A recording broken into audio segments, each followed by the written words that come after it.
जब घोड़े को नियंत्रण में रखने नहीं आता तो फिर क्यों करते हो घुड़सवारी?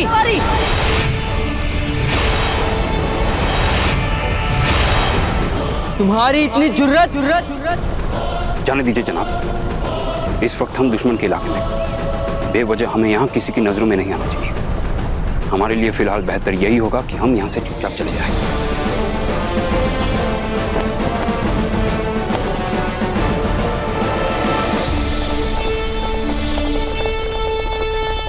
महामंगा, महामंगा,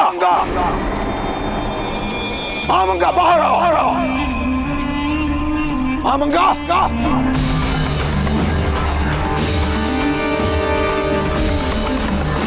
महामंगा, ये क्या हो रहा है सल्तन? तुमने शहंशाह जलाल को ऐसे ऐसे खतरनाक रास्ते पर जाने दिया।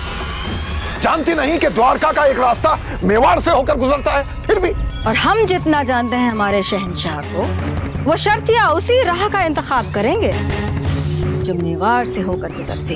अच्छा, तो सब कुछ जानते बूझते तुमने शहंशाह को उस खतरनाक रास्ते से भेजा। अरे हम जानते हैं ये राजपूत किस मिट्टी के बने हैं, प्रताप किस मिट्टी का बना है, हम जानते हैं। अगर प्रताप को पता चलेगा कि शहंशाह जलाल उस रास्ते से गुजरने वाले हैं तो खुदा ना खास्ता उनकी जान ले लेगा, बोटी बोटी कर देगा। बस बंद करो हमारे सामने हमारे शहंशाह के बारे में ऐसी बदजुबानी। प्रताप के हाथों शर्मनाक हार से शायद दिमागी तवाज़ुन बिगड़ गया है आपका, इसीलिए ऐसी ऊल जलूल बातें कर रहे हैं आप। खौफ बैठ गया है आपके जहन में प्रताप का। मगर हमारा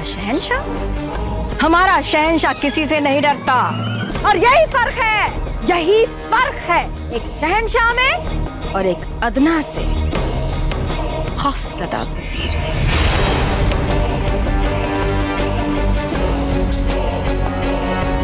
महामंगा, महामंगा,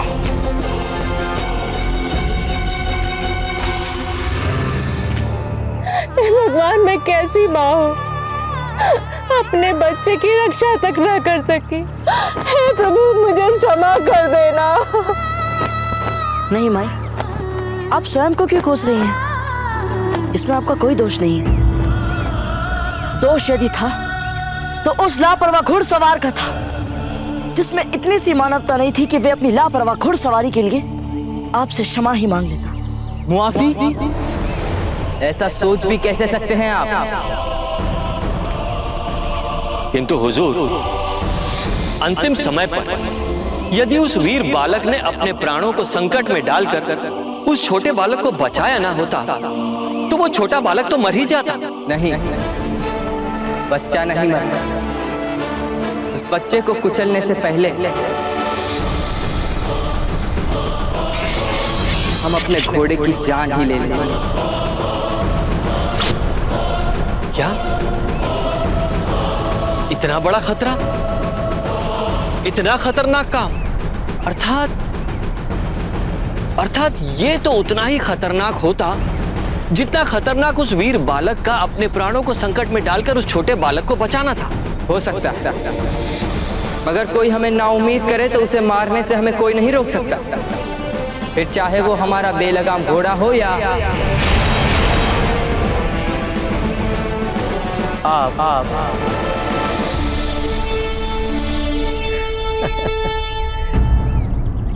मीरा माँ के चरणों में मेरा सर कटे, उनके सामने मेरे प्राण जाए, इससे अधिक गर्व की बात मेरे लिए और क्या हो सकती है? फिक्र मत करो, इसमें अभी वक्त है, और इसलिए इस वक्त का इस्तेमाल आप हमें ये बताने के लिए कर सकते हैं वृंदावन जाने के बाद मीराबाई के साथ क्या हुआ। वृंदावन पहुंचते ही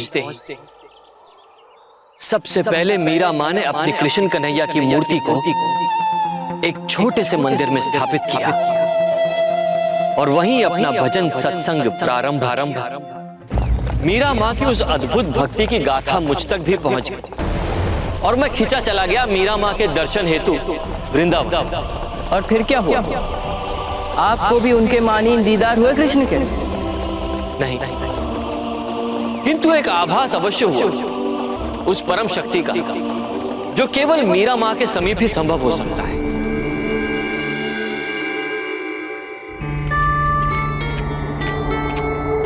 मीरा माँ को चित्तौड़ से निर्वासित करने के बाद बाजी साहब भोजराज जी का क्या हुआ? उनकी दिव्य उपलब्धियों की बातें सुनकर क्या उन्हें अपनी गलती पर पछतावा हुआ? भोजराज को मीराबाई की ये बातें सुनने से बहुत पहले ही अपनी भूल समझ में आ गई थी, क्योंकि मीराबाई के चित्तौड़ से जाते ही महान शूरवीर राणा सांगा का देहावसान हो गया। फिर एक एक करके कई बुरी घटनाएं घटने लगी चित्तौड़ में। भोजराज तुरंत समझ गए कि इन सारी घटनाओं के पीछे बस एक ही कारण है, मीराबाई का चित्तौड़ से निर्वासन। क्षमा कर दो प्रभु, हमसे अज्ञानतावश बहुत बड़ा पाप हो गया। हम जानते थे कि वो आपकी परम भक्त है, फिर भी कैसे हम लोगों की बातों में आ गए।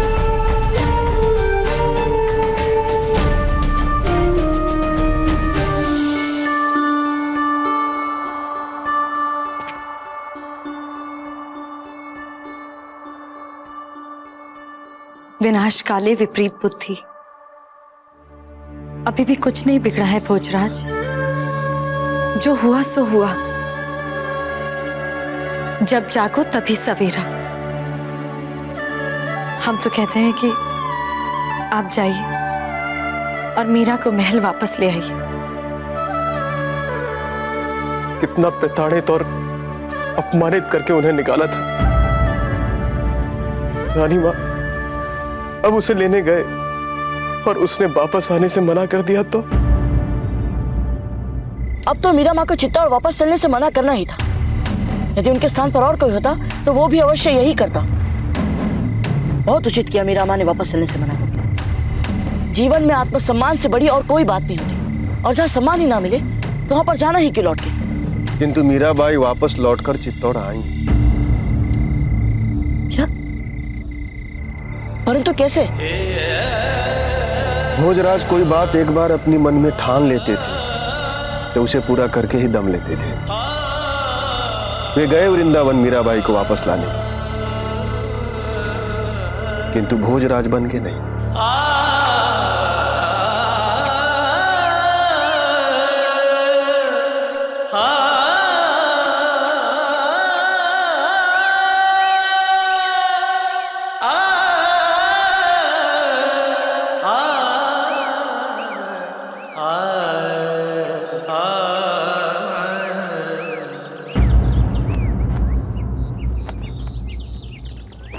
प्रभु, आपके आदेश से हम यहाँ वृंदावन चले आए।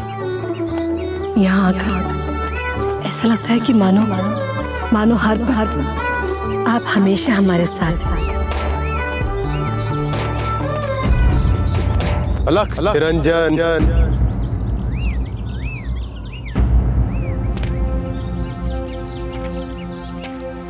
प्रणाम महाराज।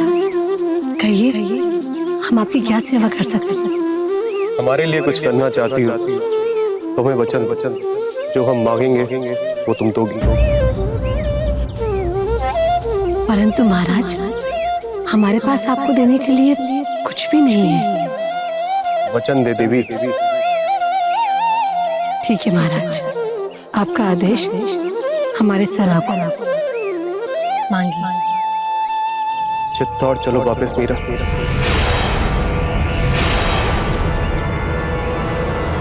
स्वामी, आप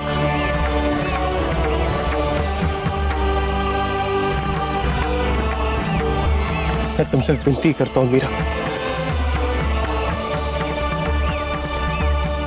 नहीं स्वामी, चित्तौड़ वापस चलो मीरा। अब तुम वचन भी दे चुकी हो।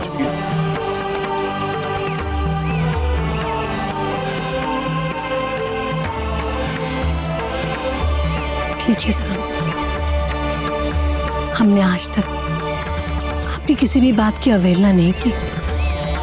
हम आज भी आपका आदेश मानेंगे और चलेंगे आपके साथ। चलिए।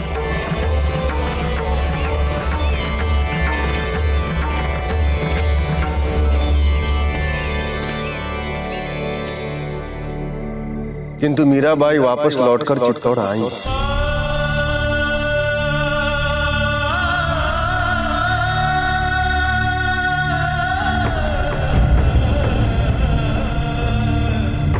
वे गए वृंदावन मीराबाई को वापस लाने।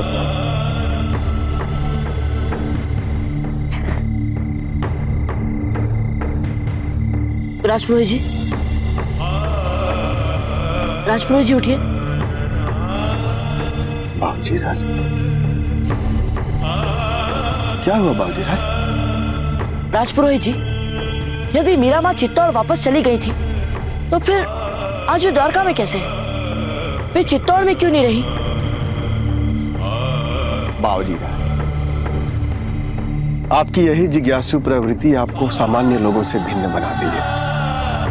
वृंदावन से वापस लौटने के बाद मीराबाई 2 वर्षों तक चित्तौड़ में रही और इस बार उन्हें किसी भी समस्या का सामना नहीं करना पड़ा, क्योंकि भोजराज ने ऐसी व्यवस्था कर दी थी कि कोई भी व्यक्ति कोई भी बाधा उनके समक्ष उत्पन्न न कर सके।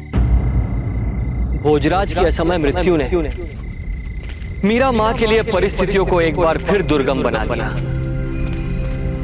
अब मीरा मां का चित्तौड़ में रहना लगभग असंभव ही था। भोजराज की मृत्यु के उपरांत उदाबाई और विक्रमादित्य ने मीरा मां को अपने असली रंग दिखाने आरंभ कर दिए। तुम क्यों खड़ी हो यहाँ पर? हाँ, तुम हमारे परिवार का हिस्सा नहीं हो, समझ गई तुम? अब जाओ यहाँ से और जाकर अपने कृष्ण की पूजा कर। जाओ यहाँ से। जीवन भर तुमने हमारे दादा भाई को धर्म संकट में डाले रखा, कभी उन्हें चैन से जीने नहीं दिया। क्या तो झूठ बोल रहे हैं क्या? बोलो।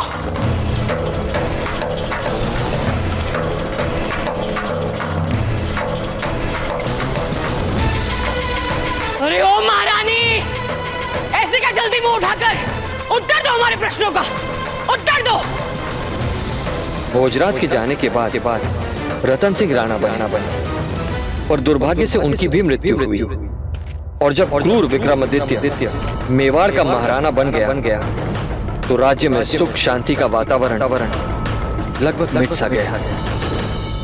ऐसे में मीराबाई अपना सारा समय कृष्ण भक्ति और उनके भजन कीर्तन में डूबकर बिताने लगी। किंतु उदाबाई और विक्रमादित्य को भला ये कैसे स्वीकार होता था? ऊपर से समाज के हर वर्ग में मीरा की सच्ची कृष्ण भक्ति प्रसिद्ध होती जा रही। दिन दिन मेवाड़ में व्याप्त अराजकता से त्रस्त जनमानस मीरा के भजनों और सत्संग में सुख और संतोष देख अधिक से अधिक संख्या में उनके भक्त बनते जा रहे। उदाबाई और विक्रमादित्य दोनों ही मीरा की कृष्ण भक्ति और बढ़ती लोकप्रियता से दिल मिलाने लगे। फिर तो यकीनन दोनों मीराबाई के आवाम में मशहूर होने से परेशान हो गए होंगे, और ऊपर से जिसे रियाया इतनी मोहब्बत करती हो उसे तो मारना भी मुश्किल हो गया होगा। था तो सब कुछ वैसा ही जैसा आपने कहा, किंतु इसके उपरांत उदाबाई और विक्रमादित्य ने मीरा मां को जान से मारने का प्रयत्न किया। क्या? सचमुच? वो भी एक बार नहीं, 3 बार। पर जब विक्रमादित्य वहां के राजा बन गए थे तो वो उन्हें सजाए मौत भी दे सकते थे ना? नहीं, ये सब इतना सरल भी नहीं था, क्योंकि वहां के लोगों में मीरा मां के लिए इतना सम्मान था, इतना स्नेह था उनकी कृष्ण भक्ति के लिए कि अब खुलेआम मीरा माँ को दंडित करना तो राणा जी के लिए भी लगभग असंभव ही था। और फिर बाबूजी राज, उदाबाई और विक्रमादित्य ने मिलकर मीराबाई की हत्या का ऐसा षड्यंत्र बुना, उन दोनों ने मीराबाई के कृष्ण भोग में विष मिला दिया।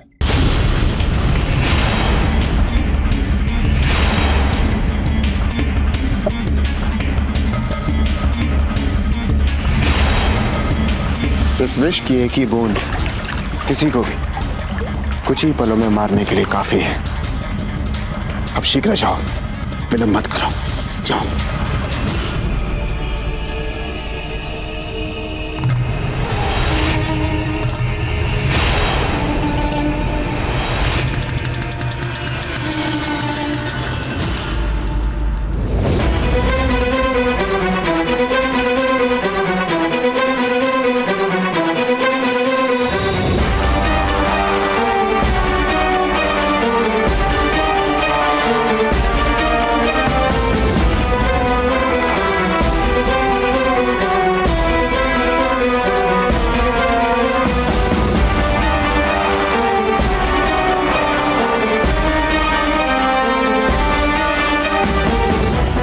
मीराबाई तो मीराबाई, उन्होंने उस विष मिले हुए कृष्ण भोग को भी पूरी श्रद्धा, पूरे विश्वास और उसी सहजता के साथ ग्रहण किया जैसे वे सदा ग्रहण करते थे।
जब विष से मीरा माँ को मारने का षड्यंत्र असफल हो गया तो उदाबाई और विक्रमादित्य ने मीरा माँ को मारने का दूसरा षड्यंत्र रचा।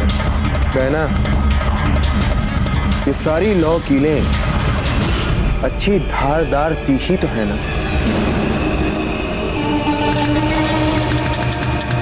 आज रात को मीरा इन 9 कीलों की बिछावन पे सोएगी।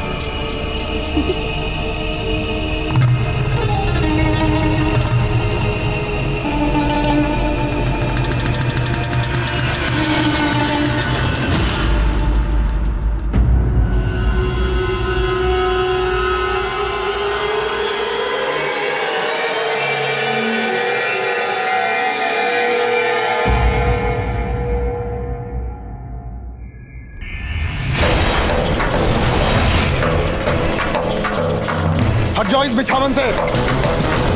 ऐसा कैसे हो सकता है? बात क्या है? तीखी तीखी लौ कीलें बिछाई थी इस बिछावन पे, और क्या बात हो सकती है? आप कुछ चुभ ही नहीं कीले, और आप इतनी शांति से इस बिछावन में कैसे लेट सकती है?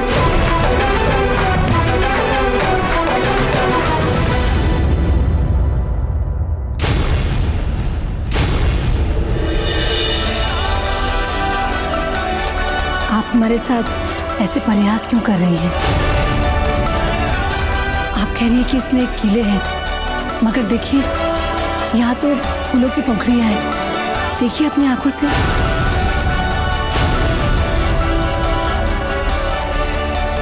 ये कैसे हो सकता है?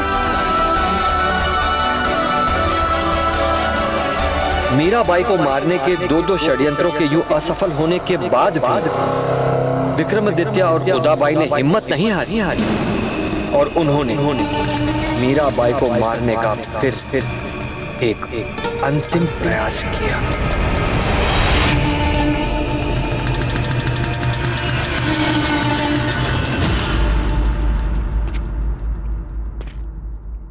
मीराबाई,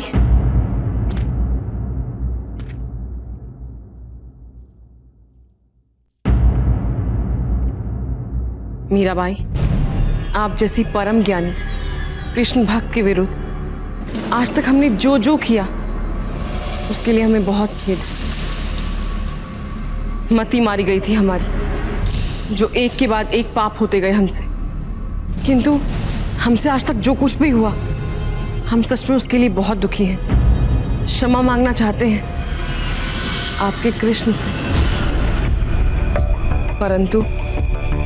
परंतु वो हमारी क्यों सुनेंगे? इसीलिए मीराबाई, हमारा आपसे विनम्र निवेदन है, यह छोटी सी भेंट हमारी ओर से अपने कृष्ण को चढ़ाइए और हमारे लिए क्षमा याचना मांगिए। शायद हमारा जीवन सफल हो जाए।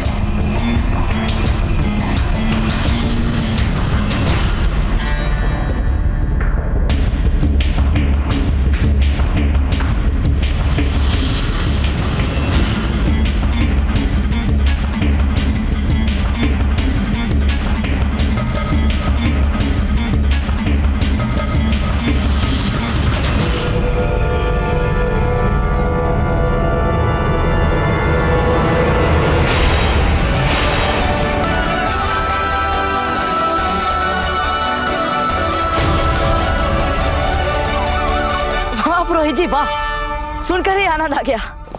इसे कहते हैं जैसे को तैसा। कितने प्रयास किए मीरा माँ को मारने के, परंतु सब के सब असफल रहे। कहते हैं ना, जब भक्त सच्चा हो और भगवान के प्रति उसका विश्वास अगाध हो तो भक्त को फिर जन्म और मरण की चिंता नहीं रहती। वो सब कुछ छोड़कर हर पल अपनी भक्ति में ही डूबा रहता है, और ऐसे में भगवान को स्वयं भक्त की चिंता करनी होती है। भगवान श्री कृष्ण को भी मीराबाई की सदैव चिंता करनी होती है, परंतु ये तो सर्वविदित है। मनुष्य का सब कुछ बदल सकता है, परंतु उसकी प्रकृति नहीं। उदाबाई और विक्रमादित्य के साथ भी कुछ ऐसा ही था। इतना सब कुछ हो जाने के बाद भी वे दोनों चुप नहीं बैठे। मारने के प्रयास असफल हो जाने के बाद उन दोनों ने मीराबाई की पूजा में विघ्न डालने आरंभ कर दिए। इससे मीराबाई इतनी व्यथित हो गई कि उन्होंने संत तुलसीदास जी को पत्र लिखकर उनसे मार्गदर्शन मांगा कि ऐसी परिस्थिति में उन्हें क्या करना चाहिए। तो फिर तुलसीदास जी ने उत्तर में क्या कहा? मीराबाई के पत्र के उत्तर में तुलसीदास जी ने ये कहा, जाके प्रिय न राम वैदे तो नर तजिय कोटि वैरि यद्यपि परम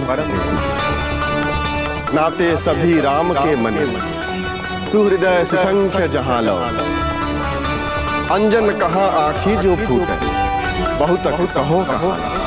तुलसीदास जी राम भक्त थे, इसीलिए उन्होंने मीरा माँ को लिखा कि सच्चा संबंध तो वही है जो श्री राम के संग होए, बाकी सभी संबंध तो भ्रम है, माया है, छलावा है। जिस काजल को आंखों में लगाने से आंख ही फूट जाए ऐसे काजल को आंखों में लगाना ही क्यों?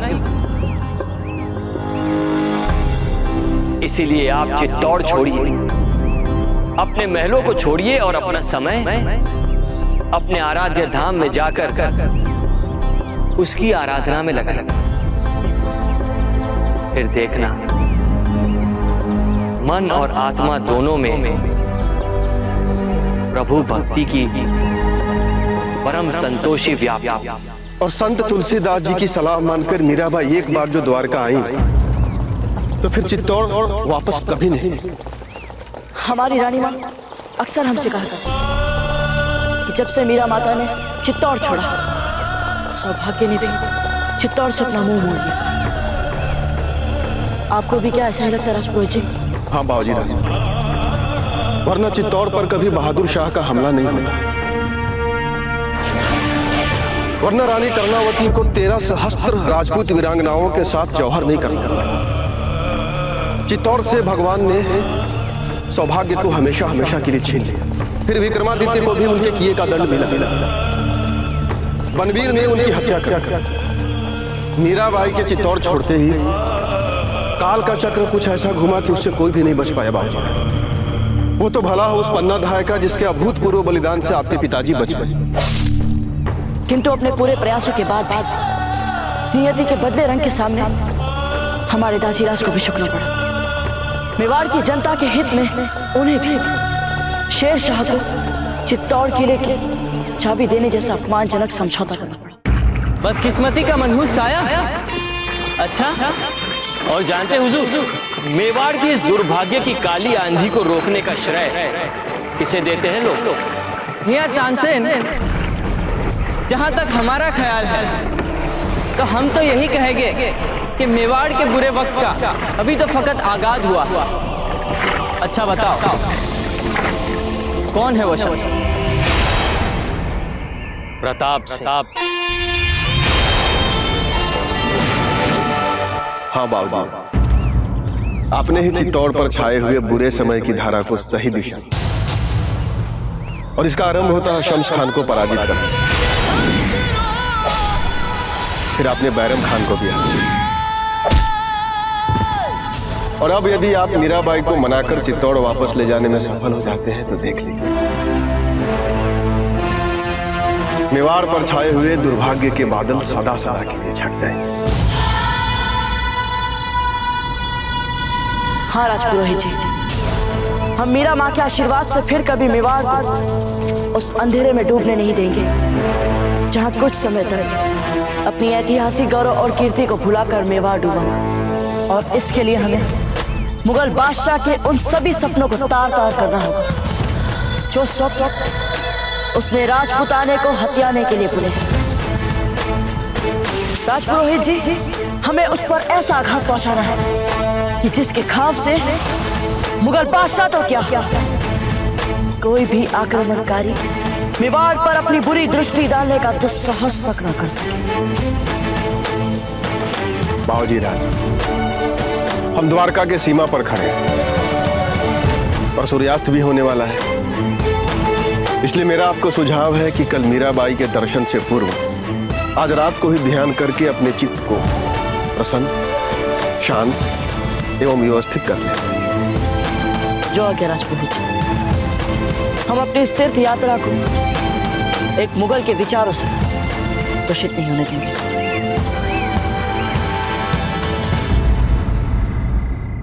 कल सुबह सबसे पहले हम आपकी उस मीराबाई से मिलेंगे और आपके उस दावे को कि उनकी शख्सियत में वो रूहानी ताकत है जो हमें भी उनके कदमों में अपना सर खुद ब खुद झुकाने के लिए मजबूर करते हैं,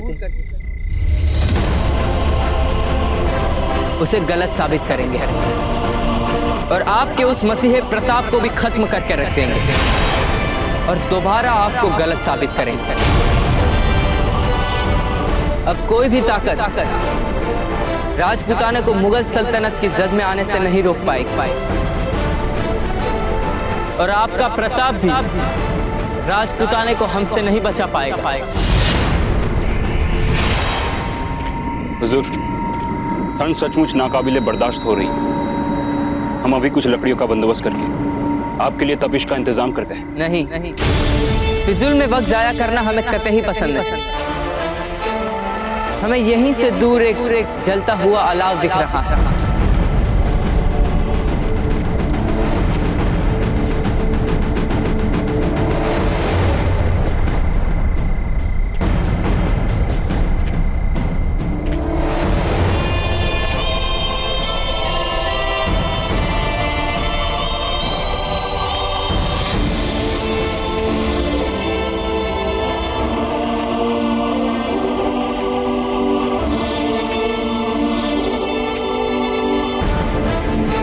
रुक जाइए हुजूर।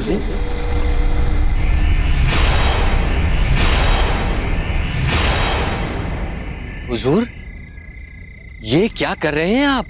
आपकी इतनी जुर्रत कि आप सल्तनत मुगलिया को रोकने की गुस्ताखी करें?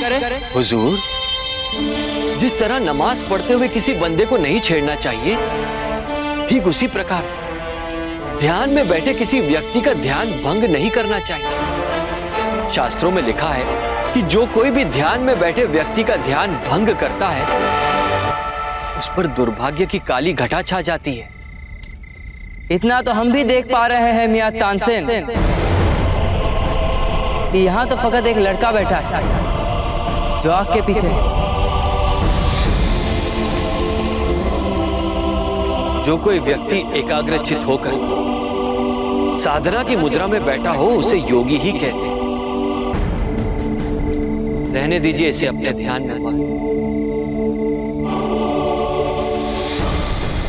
और आप चलिए हमारे साथ। आपके सेवक ने आपके लिए अलग से आग तापने का प्रबंध कर रखा है। मियां तानसेन, अगर फिर कभी आपने हमारे फैसलों के बीच में आने की गुस्ताखी की तो आपका सर कलम करने के लिए हम मीराबाई से मिलने का इंतजार नहीं करेंगे। जी हुजूर, किंतु इस समय आप चलिए मेरे साथ।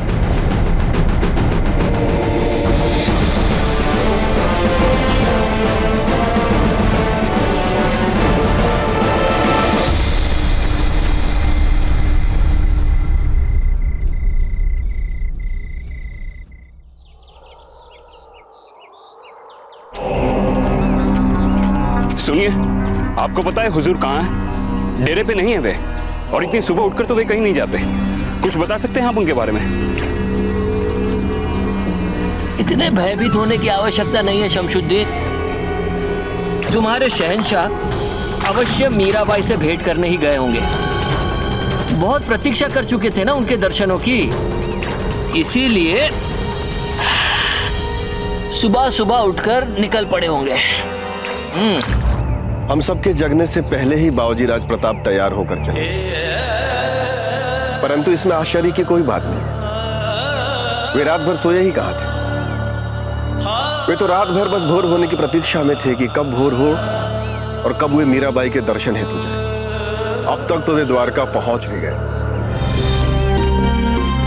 काका, मीरा माँ का मंदिर कहाँ होगा? और सीधा जाना, फिर बाएं मुड़ना, थोड़ा आगे जाके फिर दाएं मुड़ना। ये मीराबाई का मंदिर कहाँ है? सीधे जाओ, फिर दाएं, उसके बाद बायां तीसरा मोड़, मुड़ते ही सामने मीरा माँ का मंदिर है। किसी से पूछ लेना। सुनिए काका, क्या आप हमें बता सकते हैं मीरा माँ किस मंदिर में भजन गाती है? हम कब से खोज रहे हैं, मिल ही नहीं रहा हमें वो मंदिर। मीरा माँ का मंदिर जाना है बेटा, यहाँ से सीधा जाओ और दाहिने मुड़ो, सामने ही मीरा माँ का मंदिर है।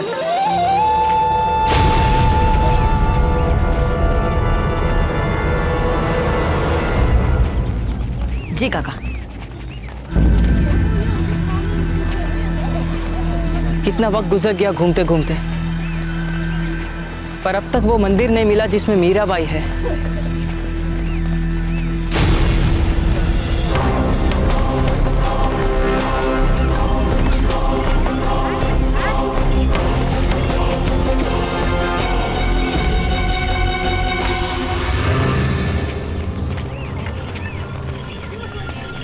आपकी इतनी जुर्रत कि आप हमें बेवकूफ बनाए? ये आप क्या कह रहे हैं? मैं कुछ समझा नहीं। अभी समझाते हैं। सच बात तो यह है कि मीराबाई यहाँ है ही नहीं। आपके कहने पर हम दिल्ली से द्वारका आए। रास्ते में आपके किस्सों पे यकीन भी किया कि मीराबाई पानी पर चलती हैं, मीराबाई कांटों वाली पलंग पर महफूज रह सकती हैं, मीराबाई सांपों को भी फूल बना देती है, मीराबाई ये मीराबाई वो। बल्कि सच बात तो ये है कि ये सब आपके ज़हनी ख्याली तसव्वुरात है। आप मेरी बात तो सुनिए। दरअसल एक लफ्ज नहीं सुनना चाहते हम, एक लफ्ज नहीं। बहुत बोल चुके आप, अब तैयार हो जाइए।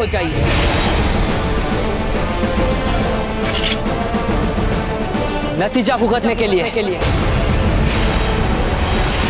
खंजर खींचने से मीरा माँ के मंदिर का पता नहीं चलेगा। मीरा माँ के मंदिर का मार्ग विश्वास और धैर्य से। हमें नसीहत, हमें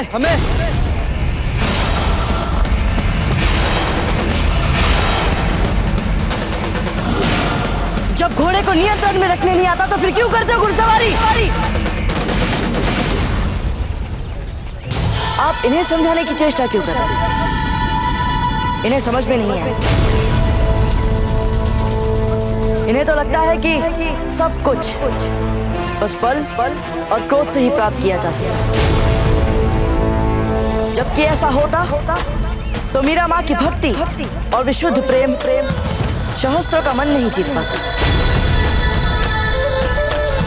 परंतु ये करुणा और भक्ति की बातें इन्हें कहां से समझ में आने वाली? मुफ्त में नसीहत बांटना पेशा है क्या आपका?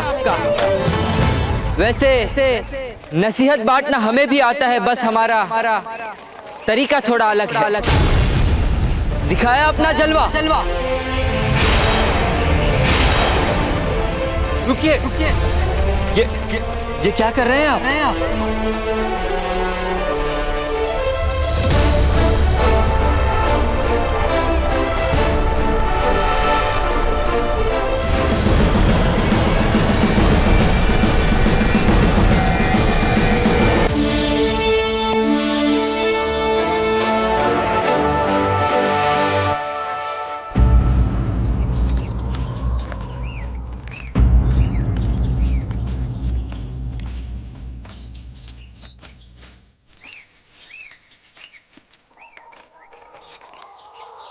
मीराबाई, मीरा माँ,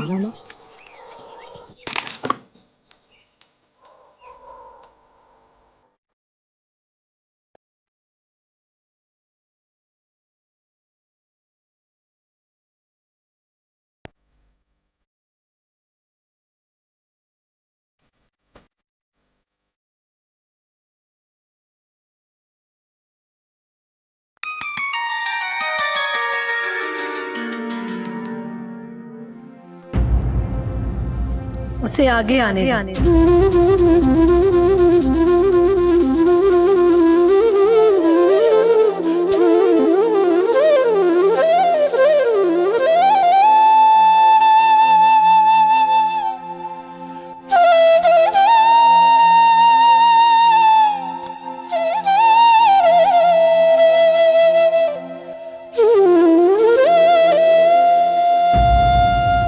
आप तो हमें जानती तक नहीं, फिर भी जहाँ किसी को आने की अनुमति नहीं है वहां तक आने दिया हमें। हम मात्र एक बात जानते हैं कि यहाँ बैठे सभी श्रद्धालुओं की तरह उन्हीं की भांति तुम भी यहाँ कान्हा की इच्छा से ही आए हो। नहीं माई, हम तो यहाँ अपनी इच्छा से आए हैं। आज से पहले ना तुमने कभी ऐसा साधारण वस्त्र धारण किया और ना ही कभी ये भूले कि तुम कौन हो। आप सब कुछ जानती है हमारे बारे में। हम नहीं, कान्हा जानते हैं सब कुछ। ये सारा खेल उन्हीं का ही है। वही बनाते हैं, वही चलाते हैं। यहाँ से जाने के बाद तुम कई सारे रूपों में जियोगे, परंतु तुम्हारा एक रूप यहीं छूट जाएगा, हमारे कान्हा के पास, जिसे कभी कोई मैला नहीं कर सकता है। अपने आंसू पोंछ लीजिए। हो सके तो हमें क्षमा कर देना माई। आपकी पवित्रता और भावपूर्ण संगीत पर संदेह करके और उस पर शर्त लगा के बहुत बड़ा अपराध किया है हमने। क्षमा मांगना ही है तो उनसे मांगी जिनका सर तुम हमारे चरणों पर काटकर चढ़ाने वाले थे। उनके तो हम जीवन भर एहसानमंद रहने वाले हैं। इस पवित्र जगह ने बहुत कुछ दिया है हमें, और उसके लिए एक छोटी सी भेंट। हम जानते हैं आप किसी से कुछ नहीं लेते, पर हमारे तरफ से ये एक छोटी सी भेंट आप अपने कान्हा जी के लिए स्वीकार करते हैं।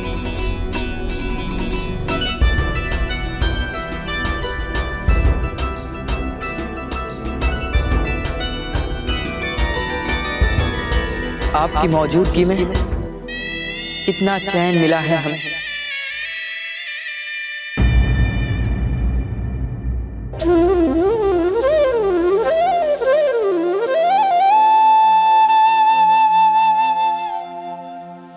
रुकिए, आप लोग कहाँ जा रहे हैं? आप लोग मीरा माँ के दर्शन लेके नहीं?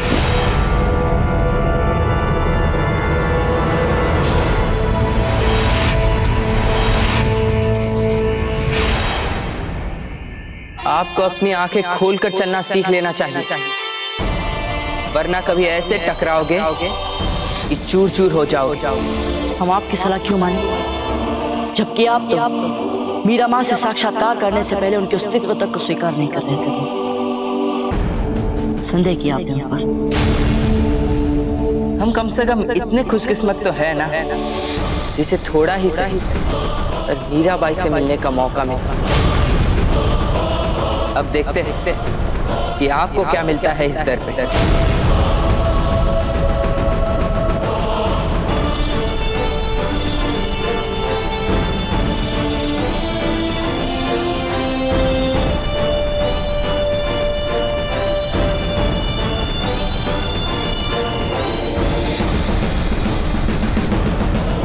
भाई आप तो हमें इतना बता दीजिए कि आप हमें रीवा कब तक ले जा सकते हैं? आप अब कहीं नहीं जा रहे हैं मियां तान से, आप जा सकते हैं। क्षमा कीजिए हुजूर, आपके और हमारे बीच का करार तो इतना ही था ना कि हम आपको मीरा माँ के दर्शन करवा दें, उनके दैवीय शक्ति का ज्ञान हो जाए आपको तथा आप उसे मान ले। किंतु अब इस गरीब गायक को अपने घर जाने की अनुमति तो मिलनी ही चाहिए ना। कैसे दे दे आपको अपने से दूर जाने की इजाजत मियां तान से? बल्कि आपने तो सबसे पहले अपनी दिलकश गायकी से और फिर अपनी सुलझी जुबान और बेखौफ तबीयत से बांध लिया है हम। और इसलिए आपको हम अपने मुगल दरबार में राज गायक का खिताब अता फरमाते हैं। क्या इतनी बड़ी उपाधि जिले सुभानी? हक बनता है आपका इसका। और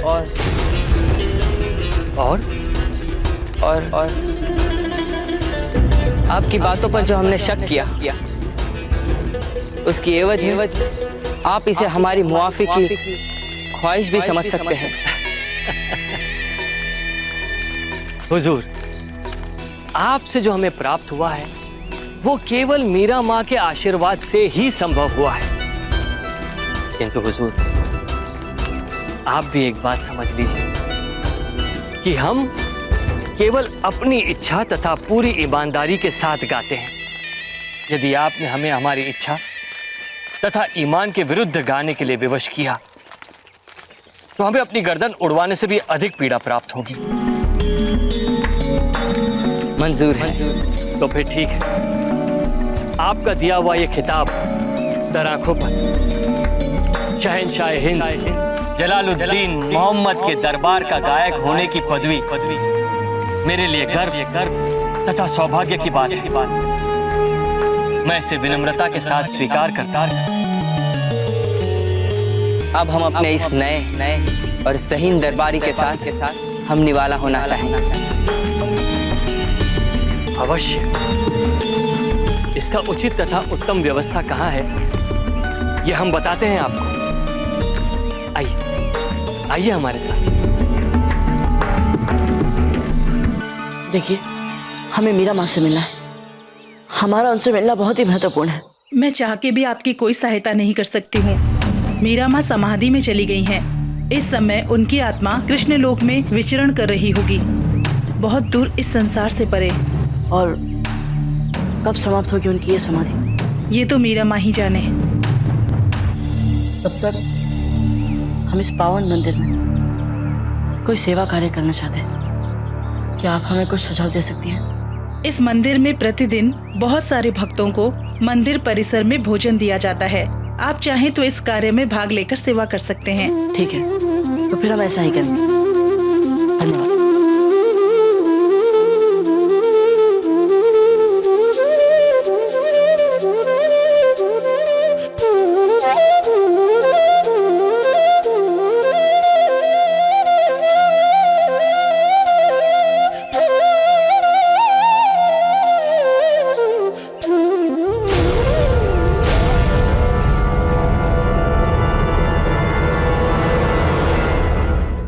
लगता है बदकिस्मती से आपको मीराबाई के दर्शन का मौका नहीं मिल पाया है। मीरा माँ के दर्शनों की प्रतीक्षा में अधिक सुख और सौभाग्य छिपा। हम आप जैसे बदतमीज की सेवा नहीं करेंगे, कभी नहीं। अगर हम चाहें तो दुनिया की कोई भी ताकत आपको हमारी खिदमत करने से नहीं रोक पाएगी। जितना प्रयास कर सकते हैं कर लीजिए। चाहे तो पूरे संसार का बल लगा कर देख लीजिए। प्रयास करते करते थक जाएंगे और धूल चाटेंगे, और फिर अंत में हार मानेंगे आप। और जैसा आप सोच रहे वैसा कभी नहीं।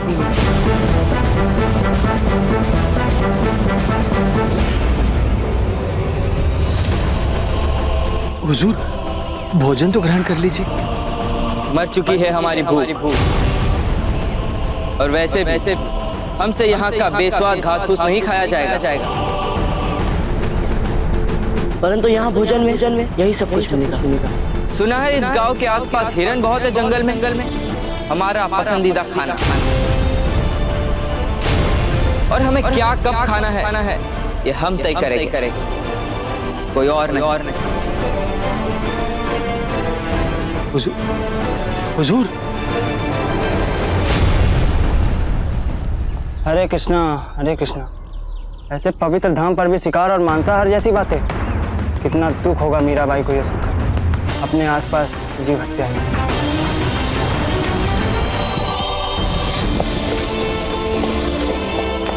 आज उस जिद्दी राजपूत को भी दिखा देते हैं कि क्या होता है असली बहादुर और क्या होती है उसकी कुदरती गिज़ा। चिंता मत कीजिए आप राजपुरोहित जी, हम अपनी पहचान खुलने नहीं देंगे। परंतु उस बिगड़े हुए व्यक्ति को पाठ तो पढ़ाना ही होगा। सहने की भी तो एक सीमा होती है राजपुरोहित जी। अब उसे प्रेम से समझाने का समय चला गया।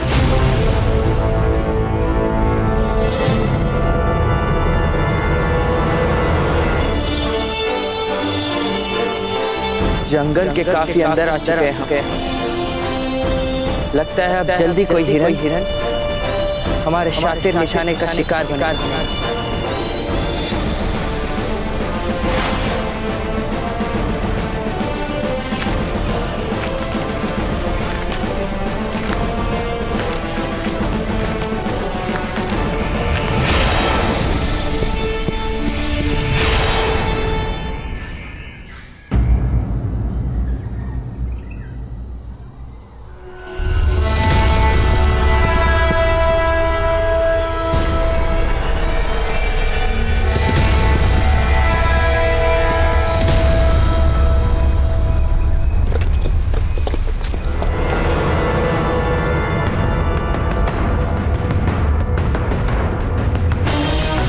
देख लीजिए, हमें तो उनका नाम भी नहीं पता।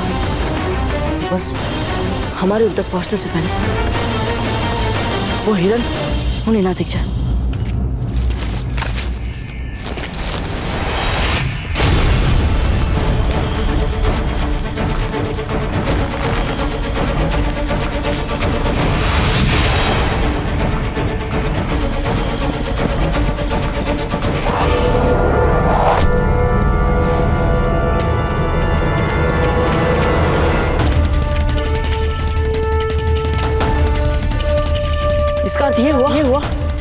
कहीं आसपास। चलो आ जाओ।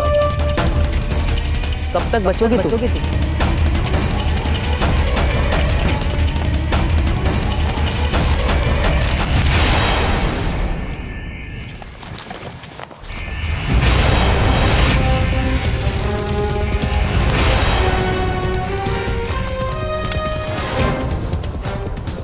बहुत हो गई लुका छुपी, इस बार नहीं बचोगी तुम।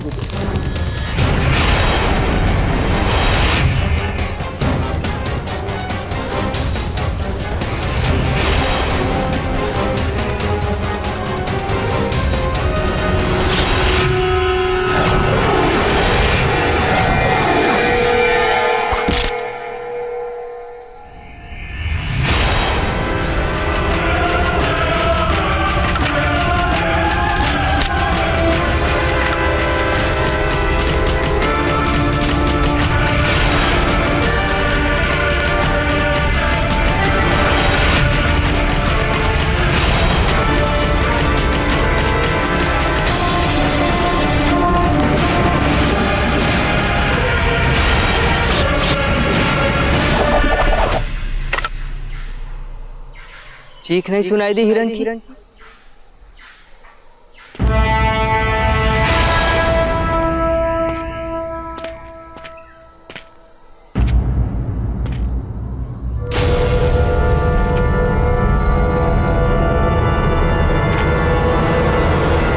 किसने दुस्साहस किया हमारे तीर को रोकने का? सामने आओ। किसकी भूल है ये? हमारी।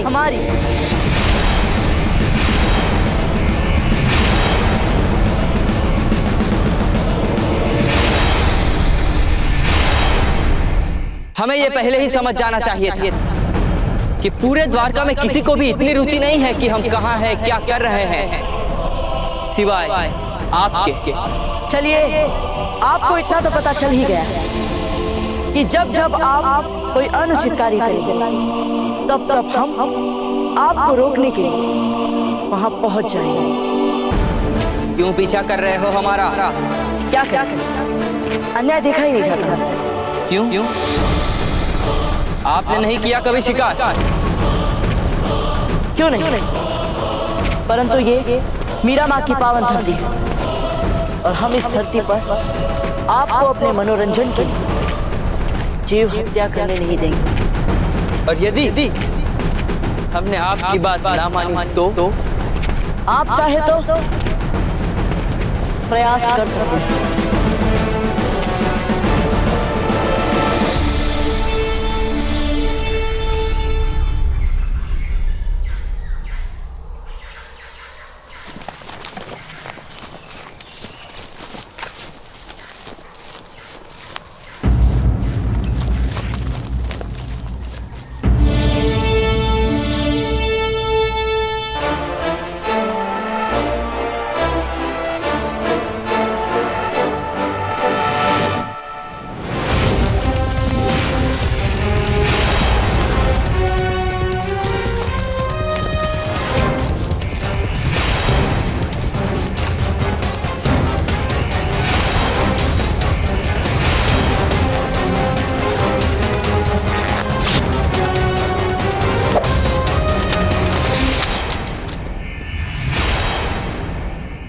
ये तो निश्चित है कि आप जो दिख रहे हैं वो है नहीं।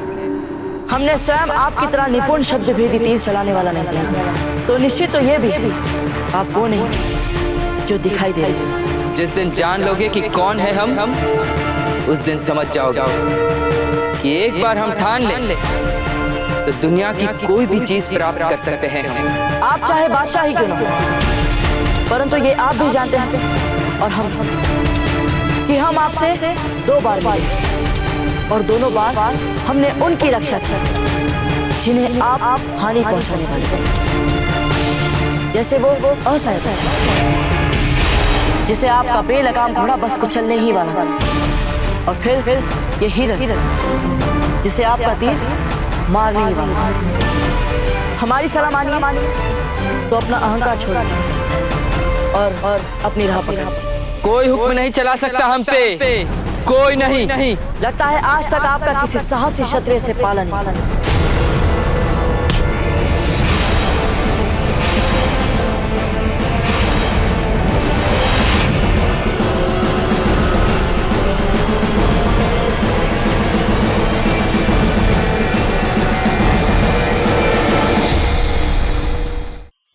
धार्मिक वीडियो सबसे पहले देखने के लिए हमारे चैनल को सब्सक्राइब करें और बेल आइकन दबाएं।